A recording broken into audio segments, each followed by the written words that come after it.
Welcome to the Beyond Body podcast with your hosts, Mia and Holly. Join us for a sometimes fortnightly podcast where we explore all things mental health, being a messy human, and how to get the most out of this one precious life. and all the ridiculous stories in between. Welcome back, everybody. Very happy to be spending this Thursday with you, Hol. How are you? I'm really good, Mill. I mean, I was just saying to you before we came on that I have a very stiff neck. So if anyone sees me moving like a robot, that is incredibly accurate because I'm in a lot of pain. But happy to be here on a Thursday morning. How are you, Mill? I'm good. Like I said to you, it's a bit chaotic at the moment. I'm moving, so I'm in that stage where it's like I don't know where anything is, and it's that running around the apartment going, where is it? I swear to God, I just put it down. Where is it? Like nothing has a permanent space anymore. I think the mentality of moving is so funny when people are like, I'm going to be really organized and put everything in separate boxes. And by the end of it, you're like, I've got sports bras with utensils, I've got bathroom things and a random pack of tampons. And you're like, I don't care anymore. And things you swore you'd throw out, and you're like, I'll just take it with me. I'll just take it with me, and I'll throw it out on the other end. And then it just keeps following you for years. Totally. I'll figure it out later. When I was younger, I always used to do that. Actually, at my mum's house, and she hates me for it. I have had like the heaviest like dresser anyone has ever picked up in their life. And I moved it when I was living in Melbourne from like share house to share house to share house. And somehow it ended up at my mum's house, and it's so heavy and would be so annoying to take to the tip. And she's like selling the family home, and she's like, it's got to go. I'm like, I don't know where to go. I don't know. It's yours now. I don't know. This is my home. This is always my home. I get so offended whenever Louise is like, so there's like 3 bags of your things that I've packed up. Can you come and pick them up? I'm like, excuse me? Am I being like emancipated? Are you divorcing your child? And she's like, you have a home. Take it to your home. This is my home. It's so funny, right? I'm like pretty, I mean, obviously not with this piece of furniture, but for the most part, I'm pretty good at like getting rid of a lot of things. Yes. My little sister, though, she's a disaster. Like, mum is always like, don't tell her we're throwing this out. And it's like a Bratz watch from like 2001. And she's like, oh, it's so much. It's like, no, you don't. You don't. You didn't know you owned it. And then it'll probably be worth like $50,000 in about 10 years. And she'll be like, I told you guys, I told you. Totally. Like, Liv actually will. She'll be like, fine, I'll take my Tamagotchis then. I'm like, okay, do it. Please. Yeah. So I think I can guess your low light with the robotic sort of muscle issues. What's been a highlight?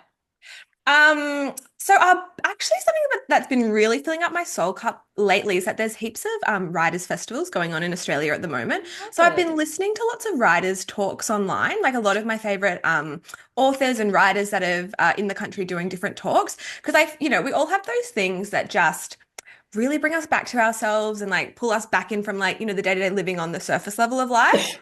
And reading my favorite words by some of my favorite authors is absolutely that. So yeah, writers' talks, I feel like is something that I only discovered later in life, but even just hearing like a creative talk about their craft, it makes me feel so connected to life beyond what I just do every single day. So that has actually been a unexpected, really awesome highlight. Any faves? David White. I'm actually going to get up. I'm going to listen to another one of his. I'll have to get up at 4 a.m. on Sunday morning to do it. But he is just remarkable. If anyone has read the book Constellations, it is too big to be a handbag book, but it is in my handbag at all times. Fabulous. It is just so, so special. Mill, you need to definitely get a copy of it. Okay, I'll put it on my list. Where are we? Are you what's your highlight at the moment, Mill? Highlight, low light. We're meshing together literature, everything. We're a multi-topic podcast. So I don't low light. I don't really have like an event low light. I think just how insane my month has been for so many different reasons, mostly good. But I think just like my adrenaline being really high, like I had 3.5 hours sleep, not last night, but the night before. And then didn't get to sleep until about 1 o'clock last night. So I just know that my body's at like a 12 out of 10 in terms of just being really overstimulated. But the highlight is that I moved on Monday. So I moved down the coast on Monday, which is so exciting. And I thought I'd feel a little bit more like emotional about leaving, not Sydney, but like this apartment and sort of my life more broadly here. But I don't at all. Like it really feels like that perfect transition of like, I've grown out of this, Mm, time to go to the next thing. And I usually do feel quite attached to like places and spaces and environments where like important things have happened. And my life is drastically different to what it was when I moved in here 2 years ago. I'm drastically different. I went through, trauma therapy here. I was still in a lot of pain when mm, I moved in here, like physically and emotionally. I was in the worst place with my physical health. My emotional health was really bad. Um, and I was, yeah, just a person who was in a mm, lot of pain. And yeah, it's just like everything is different. So many things have happened in this mm, apartment, but I'm ready to kind of close the mm. door on it. It's interesting, isn't it, sometimes where you feel like an upcoming event, you foresee it as like, oh, this is going to be really emotional. This is going to be a really big transition. And then sometimes like, oh, I sailed through that, right? And then sometimes Mm. things that don't feel like they're going to be as big can really affect us and stay with us, which I think is such a lesson in the fact that like you can't assume how you're going to show up in any particular situation, Yeah. particularly in life transitions. I think moving house, moving location, any life transitions, which foreshadowing is what we're going to be talking about today. Um, is it's really important to figure out like how you can like support yourself emotionally, psychologically, physically as you're going through a lot of these transitions. I feel like I'm very interested to see how I feel when I transition from 29 to the big 30, Yeah. because a big thing, I mean, we've still got 6 months, I'm talking about it now. But yeah, a big thing I've been thinking about lately is like really grieving my 20s and like Yeah. just putting a lot of time into like reflecting on it and like seasons of life that I loved. And like it's taking up a lot of my mental space at the moment. And not in Mm. necessarily like a negative way, but Yeah. just that like reminiscent feeling of being like, oh wow, like life, like decades go like that. Like Yeah. life actually goes so fast. I can't believe I'm not almost in my 20s anymore. Yeah. Um, I feel like it's just a big series of different love stories and not romantic love stories, like love stories with myself and travel and friends and being lost and confused and purpose and ha share houses and everything. Yeah. So yeah, it feels very significant to be leaving it.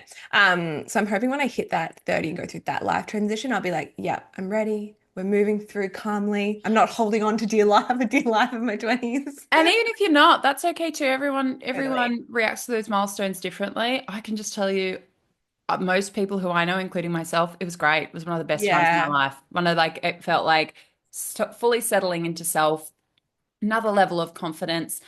And as awful as this is, like another level of being taken seriously by other people, something changes in terms of how you're Yeah. perceived and how people respond to you and react to you, which is Yeah. so ridiculous because it's literally like a day's difference between that decade Mm, and this one. But there is something in terms of, might even be because it's how you perceive yourself and carry yourself differently. But yeah, it just feels mhm, like a constant settling into something more comfortable in your like sense of mm, self. That's what I really needed to hear, Mel. That's yeah, we've started We'll this keep podcast talking about it. We'll keep on talking a about it. good note. And then Um, and then I'll do 40 and we'll do that too. yeah. So to talk about today's episode, we're going to talk about something that I don't think it's actually spoken about that much, but Yeah. it's parenthood and recovery. And obviously, we're both speaking as two people who are childless, who Yep. are not parents, No. obviously were children at some point and came from parents, but you do work with a lot of mums and also Yeah. have worked with a lot of women who have been through pregnancy. We did ask the people to send us their thoughts, send us some questions that we can explore together. So the first question that was sent in from the people is super interesting. I think there's lots of things we could talk about here, but it's saying, how do I protect my child's eating habits when I'm struggling? What do you think, Mil? I think it's a great one to kick off with because it's probably one of the most. I had so many responses to this whole. Like usually Mm, that we get a generous amount of responses. It was just like scroll, scroll, scroll, scroll, scroll because there were so many. And this was one that came up a lot from people who are mm, currently parents and also people who one day plan to be parents. And just for a bit of context, so when I went into recovery, I went in partially because I thought if I have children, I really want to, work on this stuff. I've since worked out that I am someone who wants to stay child free. But these are certainly things that I thought about. So I understand not necessarily the mindset of currently being a parent, but I certainly had these concerns myself when I was going through the process, and it was one of my motivators. So I think when we are looking at this as a duality of things going on, right? Yes. Where we have our own autonomous needs. You are still a whole human being, individual, valuable person on your own, regardless of like these Mm, roles that you have in other people's lives. yeah. But there is the reality that, children, yes, will sometimes do what you say, but they will often do what you do. So it is understandable that they would have these concerns as parents. Um, I think it's looking at it through the lens of you have to meet yourself where you are, just like we talk about in any Yeah. other facet. You can't woulda, coulda, shoulda yourself anywhere other than where you are. You can't be on one side of the ravine Yeah. and look at the other and go, I just magically want to be over there. You still have to build the bridge to be able to make that transition over to the other side, right? So Mm, it doesn't matter what life circumstances you're in, you still have to do all the things you would do regardless of what role you're in somebody yeah. else's life, right? You just might Mm, have a different motivator. You just might mm, have a really powerful reason when you really don't want to do it to sort of say, well, it doesn't matter. I still have to be uncomfortable because I have this motivator to keep me going. So I don't think that there is, the need to put any additional pressure on yourself, but mm. I think it depends on your child's age as well, like what you can Yes. communicate to them and how you can express to them why it's important for them to sort of build a relationship with food that you're trying to, help them build for themselves. And I think often, actually, if we have come from a disordered background, we understand more than anyone sometimes what an ordered relationship looks like for other people because we pay attention to food and other people's relationships with food so much. Mm, Um, and I think if we have the opportunity to, if you have people around you who have a really good or intuitive, ordered relationship with food, yeah. make sure that that person's kind of in your child's orbit too, to model and to really reinforce to them that this is what that relationship with food looks like. And, some of those descriptors of like intuitive and um, I loathe to use the word healthy, but I hope we all know what I mean in the Mm, context of what we're talking about. But there isn't some magical way to totally. not be struggling. You just got to put Yeah. one foot in front of the other as if you were in any other life circumstance. Exactly. I think I have a lot of thoughts on this, but I think sort of just to jump on what you were saying before, absolutely, children are going to do what we do and are probably going to say what we say, but those two things are going to influence what we believe and what they believe as well. So I think as much as being aware of behaviors, just so be aware of language. But in saying that, I think it's a really interesting conversation when we're talking about how much communication with children is going to be valuable for their development, or is it going to be hindering? I Yeah. mean, and I can only speak sort of from my own understanding of childhood, which was very much that the household that I grew up in, there wasn't much space. And obviously, I've learned all these things in hindsight, 10 years of Yeah. therapy. But there wasn't much space for big emotions. It was very much like, be happy, be happy. We just want you kids to be happy. So Mm. I thought I sort of had to be, and I didn't really develop those skills of knowing that, like, it's actually okay to be sad. It's actually okay to be angry. And my parents kind of modeled that. So a lot of my parents' big emotions were very much behind closed doors up until sort of, maybe there would be that 5% of emotions that weren't behind closed doors. Yeah. And as a child, seeing my parents, who at that time were the protectors of my own world, and seeing their suffering, it was Yes. actually quite distressing because there wasn't that smaller understanding, like, this is actually okay to have big emotions and process them openly, etc. So I think, that and this is not me saying at all that, don't do this. It's like every family is different, every child is different, every relationship with a parent and child is going to be different. But in my experience, that really made me actually become quite secretive and become quite isolated with my own emotions, which over Yes. time actually developed an unhealthy relationship with being able to express my emotions, a little bit of emotional suppression, and we've got some early onset eating disorder behaviors coming up. So that's sort of just my reflection on it as a child. So if I, I would love to have children one day, if that still feels like what I want to do in, 5 years. But my approach, I think, would definitely be to have a level of openness for sure, but still being aware of, like, children are like sponges, right? Like they Yes. can take on so much that is, like, whether it's what we mean to say and not mean to say, etc. But also realizing that I think this person who has sent this in, they've put a lot of pressure on themselves. Yeah. And yes, children are sponges, etc. But I think so many parents always have in their head, like, oh my God, I'm going to fuck up my child. Like, I'm going to say the wrong thing or I'm going to do something and traumatize them. And yes, children take on a lot, but, like, sometimes also like we bounce back pretty easily. So Yes. I think it's like just take the pressure off. It's actually okay to make a mistake here and there. Like you're Yeah. doing the best you can. And I think even having that open conversation with your child about being like, I made a mistake here, or like, this isn't how I wanted to show up, and like teaching them that accountability and responsibility for their emotions as well, I think is really valuable.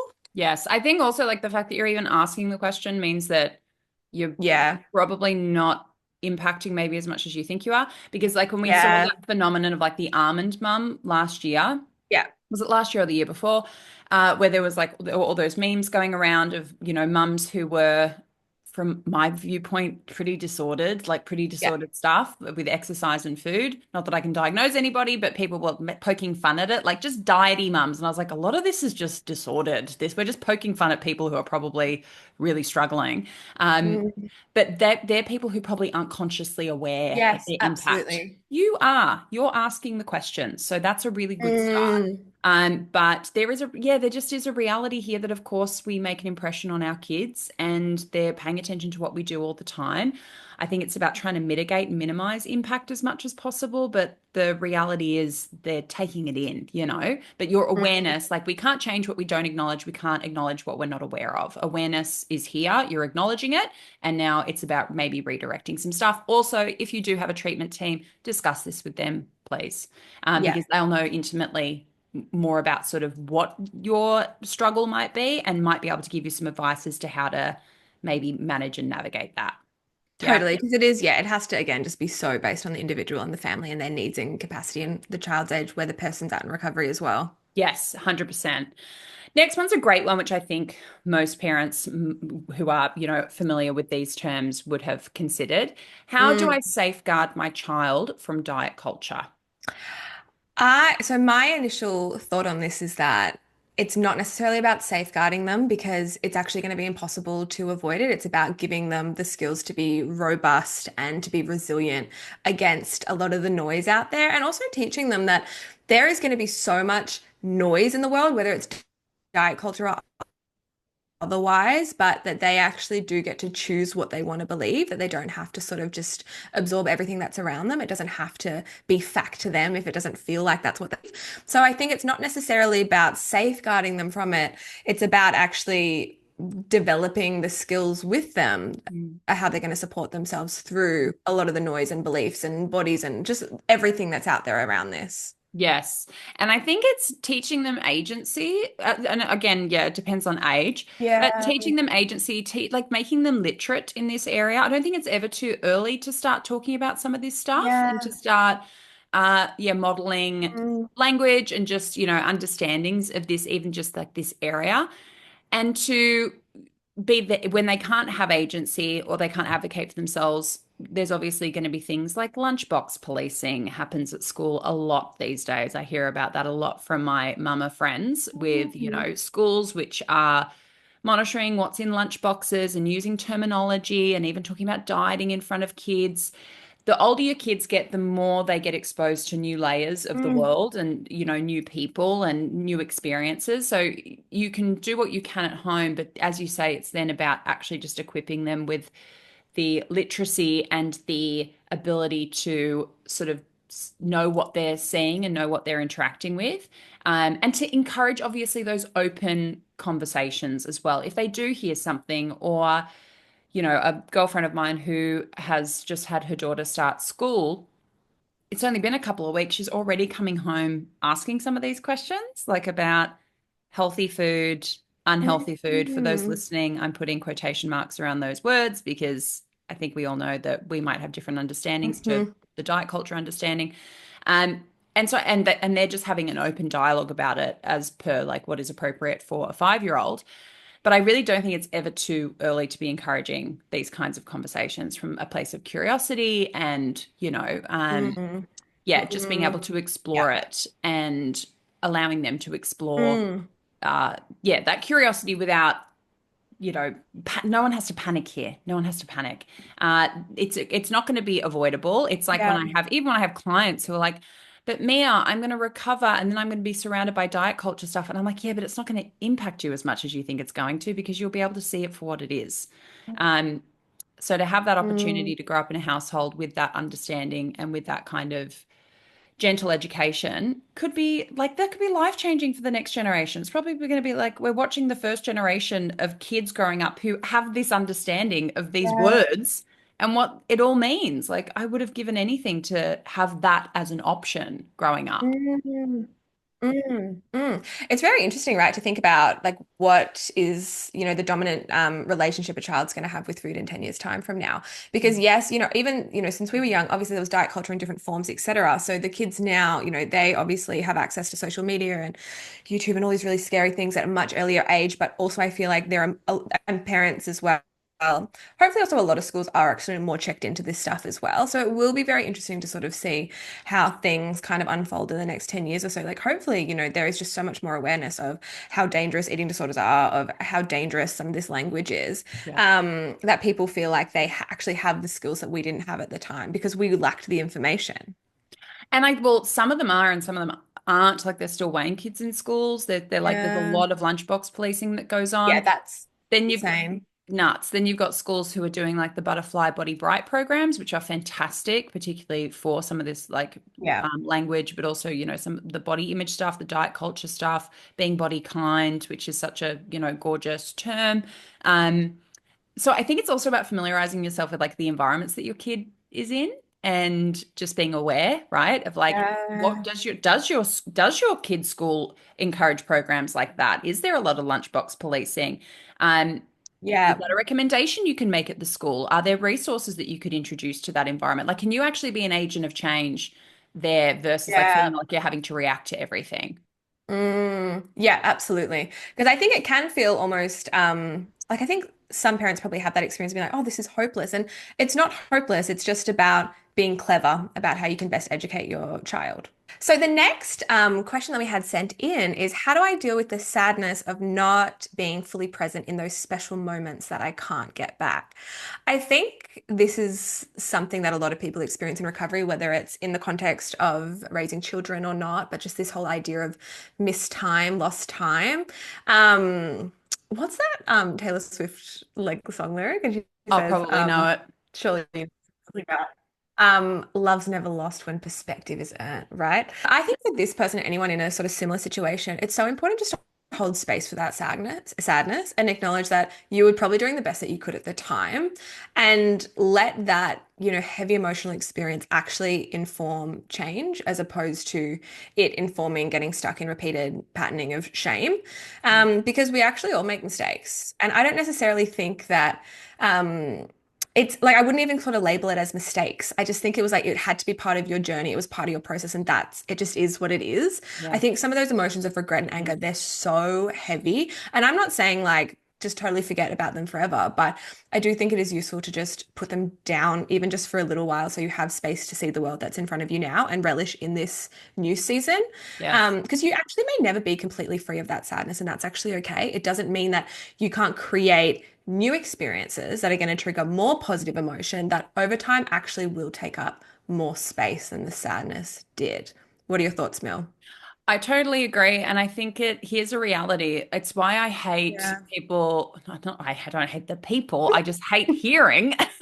Don't hate the people, hate the system. Don't hate the people, hate the words they use. When people say like, I have no regrets, live without regrets. What a crock of shit. We all have regrets. We I have, all make mistakes. I have like two regrets from today. When people are Yeah. like, don't live with regrets, I'm like, I can't not. Yes. Like, where is your humility if you can't say I screwed up and like I Yeah. can do better and Yeah. I want to do better, not the best and not the perfect thing that I could do, but just better maybe tomorrow than I did today. And then I'll probably not do great another day, and I'll kind of deal with that too. We all have regrets. We've all hurt people. We've all been hurt by people who probably regret that too, right? Like we all have regrets. And I Mm, think it's about, again, you get to choose what you do with that regret. Does it become another thing which, holds onto your ankle and keeps you stuck? Or is it the thing that projects you forward a little bit more? mm, Because you have today and you have tomorrow and you have the next day. And I've said this many times, like even if you had to do all this work for one day where you were free from all of this, I would have made that exchange. I would have done that. it's not like a zero sum game, right? It's not like, oh, it was Yeah. this amount of time. And so even if I don't get the amount of time that I was like, it's even one day without this, even one day fully present is worth it. Mm, It's, yes, you might be realizing that there's some feelings of regret here, but now what are you going to do with it, right? yeah. Yeah. We all have reasons to stay stuck. We all have reasons to marinate in our fuck ups and our regrets and what we could have done better or how we didn't behave the way that we ordinarily would have if we were in the best place in our lives. Mm. Now what are you going to do? Absolutely. I think a thought I just had as well is I think so often people, their black and white mentality can really come through here when they're feeling like, I'm either like the best parent, or I'm like the best version of myself, or like I'm absolutely in the bin and I'm like showing up as like the worst person ever. It's like in that gray space between those two phenomenons, like that's where we have to embrace that humanness because we're not supposed to be perfect parents or humans or friends or whatever it is. So I think even when you're dealing with some of these emotions of sort of like missed time, regret, sadness, realize that this is part of being a human and remembering that we're alive, that we're gonna have to embrace every single day, different like ups and downs and roller coaster rides, and that's actually so completely normal and okay. Yes. And I think it's also, this links back to the first question as well. Like, it's never too late for repair, you know. If you Totally. and the sooner you repair the better. If you have regrets because you feel like this has impacted your kids, or when the first question saying, how do I protect my child's eating habits when I'm struggling, like we said, communicating as per what's appropriate. But if you feel like there's apologies to be made or explanations to be given or more open communication which could provide some repair to that child, I mean, how Mm, many of us sit there going, I just wish my parent had said, I just wish they'd apologized. I just wish they really showed that, they understood. Like, it's not that we want you to go back and magically change it, just that you yeah. understand that there was an impact there, right? So I think Yes. also if there is a need for repair because you feel like your lack of presence might have had an impact, kids, like I said, don't think that you have a time machine, you can go back and change it. But my gosh, what you can do for that child and all their past versions of themselves to hear, yeah, I understand, and that wasn't fair, and I wish it had been different, and I know different now. I think we underestimate how So powerful that powerful. can be. Absolutely. Absolutely, Mel. I think you're so spot on there. Because think about, say it was a situation someone's just, as probably we all do at certain times, just doing a bit of healing around our like childhood years or younger years, etc. That apology potentially could speak wonders. It's not the parent's responsibility to heal the child either, right? Yeah. But I think just realizing that you're on the same team and you both like again have the awareness piece around it. I think this sort of what this person's getting at here, it would be really useful to make sure you're shifting from that mentality of this is all happening to me to like this is happening for me. Like, what are Yeah. we going to do next? How are we going to use this? Yeah. And I always say to clients as well, because I think if we think about it from the maybe child's perspective, when there are areas of repair which maybe needed to happen and didn't happen, and they're like, if they just apologize, if this person had just done this or that, and I will say to them, absolutely, you are owed that. Absolutely, you are entitled to that repair. It doesn't mean that person has it to give necessarily, or maybe they just don't have it to give right now. But even if everybody who'd ever wronged you showed up at your door right now and apologized and begged you for forgiveness, it wouldn't actually change any of your circumstances currently. There's still stuff that you would have to do with that, right? So, like you said, yes, are responsible for our end of repair, but we're we're not responsible necessarily for someone's entire healing, even if we're part of what they need to heal from. Absolutely. I think it's part of, maturity, realizing that as an adult, you need to give yourself the love that maybe when you were a child. Like you actually need to be saying some of those things to yourself that maybe that parent didn't say when you were younger, right? Like, I am safe. This is okay. I'm allowed to be in this body, whatever it was, Yeah. right? That Yeah. you can actually do so much of that healing now in present day time. 100%. Now, this one's more about sort of the transition into pregnancy, which I have seen a lot with clients. I have worked with a lot of Yeah. clients who are going through this stage, and it's actually a really interesting stage. And that these final questions we've got Mm. will help us dig into that. Mm. How do I deal with my changing body during pregnancy? Thoughts? Mm. have worked with a few pregnant women as well as mums, and it's very interesting because I feel like, and these questions that we'll talk about kind of show that there's often two experiences that people have. I my thoughts are that obviously this natural and beautiful process, it's gonna require a lot of self-compassion. Hmm. And I think for anyone who's going through this experience of, growing a child, your inner narrative is going to be really, really important because you can't change what's happening, right? And you're not supposed to. It's really just about letting the body guide the experience. But how you are speaking to yourself, getting into that conversation is going to be super valuable. For 99% of us struggled with food, body changes are going to be a sensitive area. Hmm. So during this period, it might be very necessary to really just double down on a lot of that self-care, compassionate, regular self-soothing, and just checking in on your emotional state. I think also using this experience as a positive exposure to natural body changes, it's Hmm. really probably the best opportunity to let body image discomfort just take its proper perspective in the hierarchy of mental space. And maybe it's the first opportunity that someone really has to sit through the changes of growing and birthing a child and realizing that maybe that is worth having a little bit of body image discomfort, right? Of being in that changing body. If there's any time to have gratitude for your body, it is when someone is growing a human. Yes, absolutely. And it's, pregnancy can take so many different forms and people can have very different experiences of it. Where there's so much more discussion now about things like hyperemesis, and it can be a really, really Yeah. awful experience for people, really painful, really uncomfortable, really Yeah. distressing. So I think there's also that when you might be putting pressure on yourself that you're not Mm. having the physical experience other people are having, and that if you already struggle with kind of like the Mm. somatic experience of body image distress, or the distress about your body changing, just really meeting yourself where you are with your process and how your pregnancy is manifesting, because yeah, making sure that you have adequate support from all those angles is incredibly important, um, because we see Yeah. just like this glowy example of pregnancy. And that's why I'm so grateful that we're seeing more and more women being like, actually, it was the worst time of my life. And it's like, I think it's also about looking at content which validates maybe your pregnancy experience. And yeah, Mhm. definitely some of those things that you discussed, making sure that physically and somatically, from an embodiment perspective, that we're being really kind to our body with the choices we're making, with clothing, with some of that self-care stuff, with how we're talking to ourselves about our body as well. And yeah, taking the perspective of how incredible is this sort of engineering, this feat of evolution that is the human body. I obviously haven't had a child, but I remember having this realization very early on in recovery, which was when my rosacea, which I developed in my eating disorder, started to clear up once I stopped using behaviors. And I was like, wow, my body has been on my side the whole time, even when it doesn't always feel like it. And as soon as I give it the opportunity to, it starts getting to work, right? It starts repairing itself. So, yeah, I think that there is also the wonderment of, oh, wow, look at what the body can do. And is that more important Absolutely. than how it appears? And can we put all that maybe into some more perspective through this process?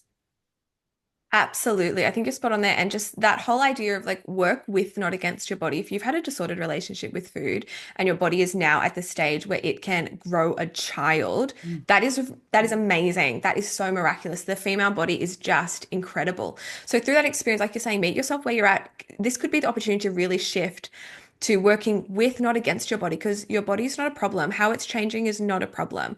Like the way in which, we've been conditioned to think about our bodies as a problem, like it really comes into often, pregnancy, or if someone is going through like injury, right? To be like, Mm. oh, my body's working against me. Like, why isn't it functioning the way I want it to? It's like, it's always doing the best it can, right? It is always doing the best it can. So it's like work with it, not against it. Yeah. What else do I just want to say here? Oh, oh, whoa. Mm. Um, Something else I would also be aware of, which is going to support people, post-birth in that postpartum period, is really make sure you're not using restrictive thoughts during pregnancy to soothe your experience. Like, don't be like, yeah, it's okay that I've like, gaining this weight, etc., but I'm going to lose it later. But I'm going to restrict later, because that's Hmm. really setting you up for failure. You're not actually accepting the current experience. You're just trying to like fix again, guys, inverted, what are they called? Inverted quotes here. Yeah. There's nothing to actually fix. Because again, the body is not the problem, right? So I think that's also just a big point for people to be aware of. I think it's a beautiful segue into the next question, actually. Isn't it indeed? It Okay, it's is my almost like we planned turn. it. I actually didn't plan that. No. Um, so the next one is I noticed my eating disorder is quieter during pregnancy. How do I hold on to that? Well, I'm going to say a really useful thing to do is to figure out why do you think it was quieter during pregnancy? Because there's Mhm. many reasons that could have happened, right? Maybe it actually is that you were in that headspace of being having restrictive thoughts, of being like, oh, but I'll lose the weight later. Oh, but like I'm going to get back to my like pre-body weight. Obviously, I hate diet culture, but like if there is one area of diet culture that I hate the most, it is like Mhm. the get back to your pre-baby body, shed Bounce the baby back. weight, bounce back. Some of Mm.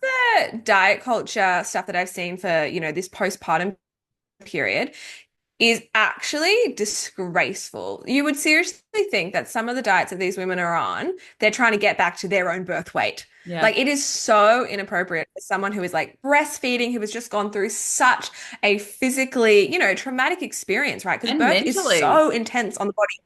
Exactly. Even if it's an amazing birth, right? It's so hard on the body Yes. that the first, thing that this diet culture is pushing is like, you got to get back here. Like that is just not what this experience should be about at all. What is the question? I just went on absolute rant there. So how do I hold on to that? Yes. I think it is really important to realize that sometimes when people are pregnant, they almost like the pregnancy is like a sort of eating sort of justification for like, oh, it's okay to have body changes now, right? Whereas like postpartum for some reason like doesn't get that same justification, even though, obviously you were growing a child during pregnancy, but your body is doing just as much of an important task when it's raising a small child, right? As it is growing the child. You're still really realistically growing the child. But for some reason, I feel like this whole postpartum space, it just doesn't get that same level of like justification, I think. Yes. Totally. I mean, I remember first working with a client who became pregnant whilst we were working together and being like, great, this is going to be such a great motivator. And it's almost like the eating disorder just totally switched off. So like no eating disorder thoughts, nothing. And it Yeah. just like, and I was like, well, actually, this isn't such a necessarily like not shortcut, but like we've just got the jet engine of motivation because there wasn't really anything for that period of time to challenge because there were no thoughts coming up because it was this immediate sense of, I think it's one of the strongest ways in which people can connect to their healthy self is when they're like, well, you know, I don't even have to think about hypothesize about it. It's actually happening. Like I am actually Yeah. making these choices for somebody else. Whereas that skill that we learn in dialoguing where we're like, what would you say to somebody else if somebody else was in this distress? How would you take care of them? Would you give them eating disorder behaviors? No, of course I wouldn't. Okay, what would you do? It's not a hypothetical, it's not a thought experiment, it's Yeah. literally happening. So Mm. there's not that kind of battle sometimes, and that's not true for everyone, but I have seen this come up over and over again, which it sounds like it's a really ideal way to move along in recovery, but it isn't always. And I think that that's why I really appreciated this question being asked because this actually happens in a few different instances. Like I'll have clients come to session and be like, Mia, I just think my eating disorder's gone. It's just gone. And I'm like, Mm. what do you mean? And they're like, no thoughts. I'm so happy. Life's so good. And I'm like, did you meet someone recently? And they're like, yes. And I'm like, are you like madly in love? I am. I'm like, interesting. Stoked for Mm. you. Also, you're full of dopamine. You're full of happy love hormones, and that's flooding through Mm. your system and not leaving a lot of space for eating disorder. Or when somebody moves overseas or they go on a fabulous holiday, they're like, it just went away. And I'm like, it didn't. It just receded. You're just having sort of like this pink cloud kind of moment. Happened to me when I moved to London. Mm. Things were great for a while. And then knock, knock, knock, my eating disorder came and found me. I think pregnancy can be a very intense version of that. So it's not so much Yeah. about holding on to it because that's a really unfair expectation of yourself when you can't be pregnant forever. I think that you can Mm. use the time in a way that Mm. you can obviously you can continue to move forward, but I think that the idea that you're doing something really different and magical and you're just more capable of recovering during that time is not true.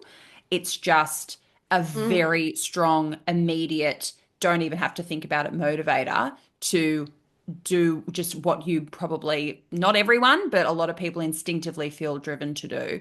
Um, so Yeah. I think the answer is that there isn't some trick because this isn't maybe what you think it is. Yeah, I think that's really, really insightful. And even if people are just using, if that is their experience of being like, oh, it is gone, this is great, using that sort of 9 month period as like just that little bit of respite, right? It's like Yeah. it's giving you enough space, a bit of relief so that you can really have that time to really anchor on like healthy decisions and behaviors. You know what I mean when I say healthy. Yes. And just creating like routines and rhythms and, internal dialogue that are actually really going to support you beyond this experience. Yes. I think it's also a good time for evidence building, right? It might not Yes. be a time to get into the trenches with the thoughts. And also, we're answering this question from this perspective because of how it was asked. Everybody is not going to have this experience of pregnancy. Some people really struggle with their eating disorders during pregnancy. I don't want anyone to interpret this as like, oh, my eating disorder hasn't gone away during pregnancy. What's wrong with me? It's just that this is a bit of a phenomenon that we see. But this is an evidence building phase. In fact, that's probably where I Yeah. do see it being most helpful with clients who are parents. And they will say, well, yeah, during pregnancy, I actually found out that when my body did change, no one cared. No one really cared. Like even before it was obvious that I was pregnant, my body was changing. Like my body shifted in some way, and in a way that I thought people would really care about and judge Yeah. and even notice. We have to remember that there's a difference between noticing and judging, by the way. But that will actually be a really good reflective body of evidence that maybe some of the predictions we make don't come true. Um, and Mm. we're probably going to come out of that period with a more nourished brain, with a relationship with food that might be much more ordered. So I would say that's the thing to hold on to. Not that you've done anything magically different, but you just might be in a place in terms of your cognitive functioning and in terms of your current relationship with food that you can try to continue to implement, right? Yeah. So I think there's a lot of uses for it, but it's not that pregnancy is a magical solution to recovery, and then you're just kind of dropping the ball. Yeah, there's which we always come back to, there's just no easy buttons in recovery, and this is definitely not one of them. Just What was I don't get pregnant to recover. That's all. That's the crux of what we're saying here. Not that I've ever heard of anyone doing that, but we are certainly not selling this as an easy fix to recovery. Overall, I feel like this conversation is really important to have because so many people go through this experience and it's just not spoken about enough. And there is also no one experience like we know in recovery. There is no one way to recover. There is no one person's eating disorder. So I think if you are in this position where, you're pregnant or want to be pregnant or a parent and dealing with some of these things, I think it's really valuable to make sure you have community around you, make sure you're talking about some of these things because obviously going through recovery, it's so significant in anyone's life, but going through recovery whilst parenting it's a biggie. So I think my final point would be just to make sure you have a lot of supports around you and openly talking about a lot of these experiences. Being a person is hard. Being a parent is hard. Like I said, I'm someone who's child free by choice. I'm an auntie. I'm the person who's there as like the village and the support system. Like I don't envy the really, really, really tricky parts of being a whole person yourself and always also being the whole world to another person. It is hard. And Oh my God, it's so if you are hard. trying, then my hat is off to you. I can't even imagine, especially in this day and age, being a parent without so much of a village mentality in our, modern day world, um, the stressors, the anxieties of life, like give yourself a break for a second. The fact you're here Mm. asking these questions and this is of interest to you, you're already doing more than most. Totally. And I also just take my hat off as well. Like I've had some clients who have been mums going through recovery and single parents Mm. and are some of like the most remarkable people I've ever met. I feel like, we're so much made from a lot of our adversity. So Yeah. I also think going through these things at the same time, it just ultimately is going to make someone stronger and probably making also going to hopefully positively inform their recovery to be a really Yes. lasting experience. Yes, absolutely. Loved doing this with you. Really, you floated the idea of this topic, and I think it's a really, really interesting one. As you said, one that isn't spoken about enough. I think we'll definitely circle back to this, Yeah. and especially based on people's feedback, comments, questions, experiences. We love to hear about it. Leave the comments anywhere you can. And we will see you all in a couple of weeks when I'm a South Coast girly. We'll see you then. Thank you for listening as always, and let us know if there's anything you are absolutely busting for us to talk about because we would be absolutely happy to talk about it. We love the people. We love the people.